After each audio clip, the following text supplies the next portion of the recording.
È un'emergenza nazionale, non è un'azienda che lascia a casa 100 persone, siamo milioni di persone a casa senza lavoro. Non siamo solo esercenti, siamo cittadini, gli esercenti sono cittadini.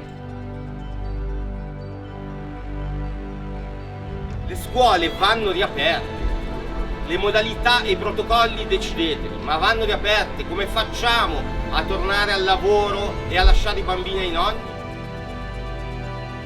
Gli anziani sono le fasce deboli e voi ci chiedete di portare i bambini ai nonni, non avete capito un cazzo allora. Abbiamo pensato anche alla tematica sanità, senza addentrarci, perché abbiamo visto che ci sono virologi che non capiscono un cazzo, che sanno molto bene la loro materia, quindi partire con testa tutta la popolazione, anche e soprattutto con l'uso del privato, in accordo con la sanità pubblica. Dicono che non serve perché sei negativo, domani diventi positivo, quindi non serve. Se mi trovano positivo, oggi mi isolavano, io me ne stavo 20, 30, 40 giorni isolato, devono decidere loro quanto, e io non avrei contagiato nessuno. Se fosse stato fatto subito per tutti, questo oggi sarebbe un altro paese.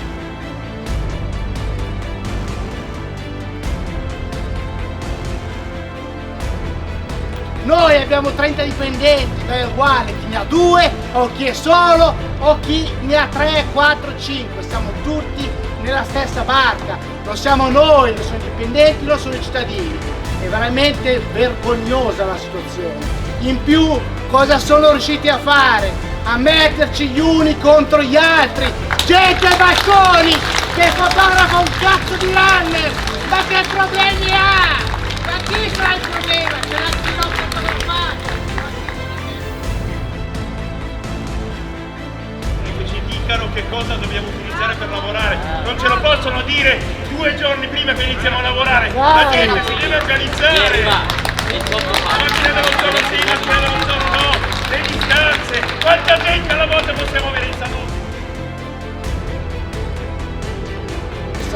Che noi vogliamo aprire a tutti i costi, non è così, ci vogliono fare aprire adesso a giugno, perché a giugno ci chiederanno ancora di pagare subito contributi e tasse di quelli che ci hanno sospesi adesso, e questo è quello che vogliono fare. Ma chi vuole aprire? Dovete smettere, qui non vogliamo aprire a tutti i costi, qui vogliamo essere tutelati, noi e chi ci circonda, noi e chi ci circonda.